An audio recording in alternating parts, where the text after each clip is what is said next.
கேளுங்க, மாதம் 1,00,000 வருமானம், மாதம் 5 லட்சம் வருமானம், வருஷம் 1 கோடி வருமானம்னு எங்கே பார்த்தாலும் சோசியல் மீடியாவில் சொல்லிட்டு இருக்காங்க. இங்கே வந்து பார்த்தா நீங்களும் வருஷம் 1 கோடி வருமானம் சந்தன மரத்தில் நடவில் எடுக்க முடியும்னு சொல்கிறீங்க.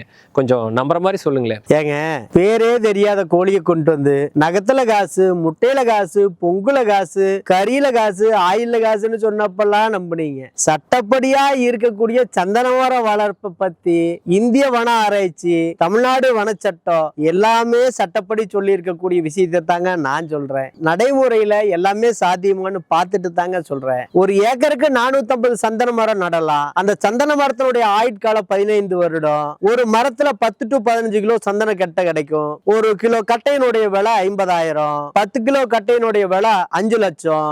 ஒரு மரத்துல 5 லட்சம்னா 420 மரத்துக்கு குறைஞ்சபட்சம் 22.5 கோடி. அப்ப நான் சொல்றது சாத்தியமா இல்லையா? நீங்களே கால்குலேஷன் போட்டுக்குங்க, நீங்களே கணக்கு பார்த்துக்குங்க. நான் சொல்வது உண்மையா பொய்யான்னு நீங்களே முடிவு பண்ணுங்க. உண்மையா இருந்தா என்ன தொடர்பு கொள்ளுங்க, பொய்யா இருந்தா அப்படியே உங்க வேலையை பாருங்க. நான் யாரையும் வற்புறுத்தல. என்னுடைய தொடர்பு எண் 9781782783. நன்றி.